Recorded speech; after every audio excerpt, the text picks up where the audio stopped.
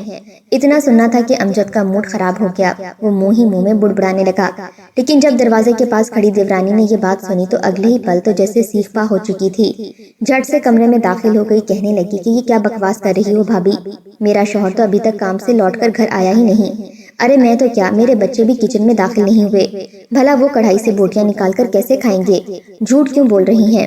رضوانہ کہنے لگی کہ میں جھوٹ نہیں بول رہی، سچی کہہ رہی ہوں، اگر تمہارے شوہر نے نہیں کھائی تو پھر یقیناً تم نے ہی نکال کر کھائی ہوں گی۔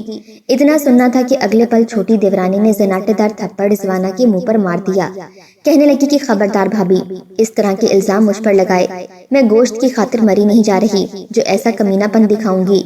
اسی وقت باقی کے تینوں بھائی بھی گھر آ چکے تھے، جب اپنی اپنی بیویوں کو لڑتے ہوئے دیکھا تو ان کے تو غصے کی کوئی انتہا نہیں رہی تھی، گھر میں تو گویا مچھلی بازار لگ چکا تھا، ہر کوئی ایک دوسرے پر الزام لگا رہا تھا۔ پہلے تو صرف عورتوں کی لڑائی تھی، پھر بھائی بھی ایک دوسرے سے کہنے لگے کہ یقیناً کچھ نہ کچھ غلطی تو ضرور ہوگی، تبھی تو رضوانہ نے الزام لگایا ہے، بھلا کڑھائی سے بوٹیاں کہاں جا سکتی ہیں اگر کسی نے کھائی نہیں تو۔ صفیہ بیگم نے جب بیٹوں کو یوں لڑتے دیکھا تو اس کے تو گویا دل پر اثر پڑا تھا، اگلے پل وہ بیچ میں آ کر بولی تھی، کہنے لگی کہ خبردار، جو میرے ہوتے ہوئے تم لوگوں نے یوں لڑائی کرنا شروع کی، ارے سمجھتے کیا ہو خود کو، ماں بوڑھی ہو گئی ہے تو تم لوگ اپنی تربیت بھول جاؤ گے، ہرگز نہیں، بڑے چھوٹوں کا احترام کریں گے، چھوٹے بڑوں کا احترام کریں گے، دوبارہ میں کوئی بھی بدتمیزی اس گھر میں نہ دیکھوں۔ مگر اس دن کے بعد سے تو گھر کا ماحول ہی بدل کر رہ چکا تھا۔ رضوانہ صبح 11 بجے اٹھ کر کمرے سے باہر نکلی تھی، صبح صبح رضوانہ سب کے لیے ناشتہ بناتی تھی، لیکن آج جب رضوانہ نہ اٹھی تو مجبوراً ناشتہ منجلی بہو کو ہی تیار کرنا پڑا تھا۔ ناشتہ بنا کر جب اس نے اپنے شوہر کو دیا تو صفیہ بیگم اس سے کہنے لگی کہ میرے لیے بھی ناشتہ بنا دو، اور یہ باقیوں نے بھی تو جانا ہے کام پر، سب کے لیے ناشتہ بنا دو۔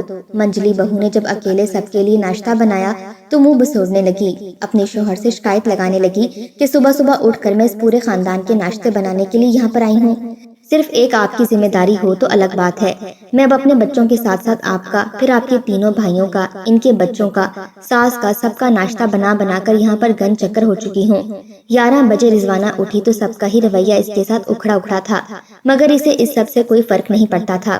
اس نے صرف اپنے لیے ناشتہ بنایا اور کرنے کے بعد دوبارہ کمرے میں چلی گئی تھی۔ پہلے جو کام سب میں بٹا ہوا تھا، اب وہ کام ایک دوسرے پر ڈالنے لگی تھیں۔ ایک دوسرے کی دیکھا دیکھی وہ کام سے جی چرانے لگی تھیں۔ کام یوں ہی پڑا رہتا اور اس ضد پر چاروں اٹکی رہتی کہ اگر فلاں بہو یہ کام کرے گی تو ہی وہ دوسرا کام کرے گی، ورنہ وہ بھی یوں ہی بیٹھی رہے گی۔ وہ کیوں فضول میں تھکتی پھرے؟ اس بات پر اب گھر میں اکثر کشیدگی پھیلنے لگی تھی۔ سالانہ دکانوں کا منافع جب گھر میں آیا تو رضوانہ نے سب کے سامنے یہ کہہ دیا کہ بھائی، میں تو اپنے شوہر کے حصے سے سونے کے کڑے بنوا کر پہنوں گی۔ اتنا سننا تھا کہ باقی بہو کے بھی کان کھڑے ہو گئے۔ کہنے لگی کہ اگر بڑی بہو سونے کے کنگن بنوائے گی تو ہم بھی ایسے ہی تحفے لیں گے۔ ایک بہو کہنے لگی میں تو سونے کی بڑی بڑی بالیاں بنواؤں گی۔ دوسری کہنے لگی مجھے سونے کا بریسلیٹ چاہیے، جبکہ تیسری بولی کہ میں تو لاکٹ سیٹ بنواؤں گی۔ جب اپنی بیویوں کے منہ سے اتنے مہنگے مہنگے تحفوں کا سنا تو شوہر بھی حیران ہو چکے تھے۔ کہنے لگے اگر تم لوگوں کو مہنگی مہنگی چیزیں لا کر دے دیں تو گھر کا خرچ کیسے چل سکے گا؟ سارا منافع تو ان تحفوں میں ہی نکل جائے گا۔ صفیہ بیگم تو دن بدن بدلتے ہوئے حالات کو دیکھ کر پریشان سی ہو چکی تھی۔ اب تو باقی بہویں بھی اپنے اپنے شوہروں سے کہنے لگی تھی کہ ہمیں الگ گھر لے کر دو، یہاں پر ہمارا گزارا نہیں ہے۔ دیکھو تو یہاں پر ہر وقت لڑائی ہوتی رہتی ہے، سب کے کام ہمیں ہی کرنے پڑتے ہیں۔ اگر ہم اپنے گھروں میں جائیں گے ہمارا خرچہ بھی کم ہو جائے گا، اپنی مرضی سے کھائیں گے پیئیں گے، یوں لڑائیاں تو نہیں ہوں گی، بچوں کی بھی اچھی تربیت ہوگی۔ شوہر بھی اب اس بارے میں سوچنے لگے تھے۔ اپنی ماں سے کہنے لگے کہ آپ کو تو وقت پر ہی ہم بھائیوں کو الگ کر دینا چاہیے تھا تاکہ گھر میں بھی سکون ہوتا۔ اب یہاں پر روز روز بس لڑائیاں ہی ہوتی رہتی ہیں، کبھی کیا تو کبھی کیا۔ صفیہ بیگم تو پریشان سی ہو کر رہ چکی تھی۔ اب تو ان کے کمروں سے چیزیں بھی گم ہونے لگی تھیں۔ چھوٹی بہو نے لاکٹ بنوایا تو اسی روز وہ غائب ہو گیا۔ اس پر تو گھر میں ایسا کہرام مچا کہ بات دست و گریبان تک پہنچ گئی۔ ایک دوسرے پر الزام تراشی ہونے لگی۔ صفیہ بیگم نے جب یہ منظر دیکھا تو بے ہوش ہو چکی تھی۔ انہیں ہاسپٹل لے جایا گیا۔ پھر جب گھر آئیں تو سبھی بچے ان کے سر پر موجود تھے۔ تب رضوانہ آگے بڑھی اور ساس کو دیکھ کر کہا، دیکھا اماں جی، آپ کہتی تھی نا کہ یہ آپ کی تربیت ہے جو اس گھر کو جوڑے رکھے ہوئے ہے، لیکن یہ ہم عورتیں ہیں جنہوں نے اس گھر کو جوڑ کر رکھا ہے۔ یہ ہم عورتوں کا اتفاق ہے جو ہمارے شوہر بھی آپس میں جڑے ہوئے ہیں۔ جب ہم عورتوں میں نا اتفاقی آئی، لڑائی جھگڑے ہوئے تو ہمارے شوہر بھی اپنی ساری تربیت بھول کر ہمارے ہو کر رہ گئے۔ ہم نے جو کہا انہوں نے وہی مانا، وہ ہماری باتوں میں آ کر ایک دوسرے کی جان تک لینے لگے۔ تربیت تب تک ہوتی ہے جب اولاد غیر شادی شدہ ہوتی ہے، جب شادی ہو جائے تو پھر شوہر اپنی بیویوں کے ہی مانتے ہیں۔ اب یہاں پر یہ بات آپ کو دھیان میں رکھنی چاہیے کہ آپ اپنے گھر میں لانے والی بہویں کیسی لا رہی ہیں، کہ ان کی بھی تربیت اچھی ہے یا نہیں، یا پھر کچھ عرصے بعد وہ گھر کا شرازہ بکھیر کر رکھ دیں گی۔ بہو کی بات سن کر صفیہ بیگم شرمندہ سی ہو چکی تھی۔ باقی سبھی کو بھی سبق مل چکا تھا۔ اگلے روز سے سب معمول پر کاموں میں لگ چکی تھیں اور سب میں پھر سے اتفاق ہو چکا تھا، مگر دوبارہ صفیہ بیگم نے اپنی تربیت کی گن نہیں گائے تھے، کیونکہ بیٹوں سے زیادہ بہویں گھر کو جوڑے ہوئے تھیں۔ ہماری ویڈیوز اگر آپ کو پسند آ رہی ہیں تو ضرور لائک کیجئے، اور اگر آپ نے ہمارا چینل سبسکرائب نہیں کیا تو ضرور کیجئے۔ اس کے ساتھ ساتھ بیل آئیکن پر بھی لازمی کلک کیجئے تاکہ ہماری ہر آنے والی ویڈیو آپ تک بر وقت پہنچ سکے۔ اللہ حافظ۔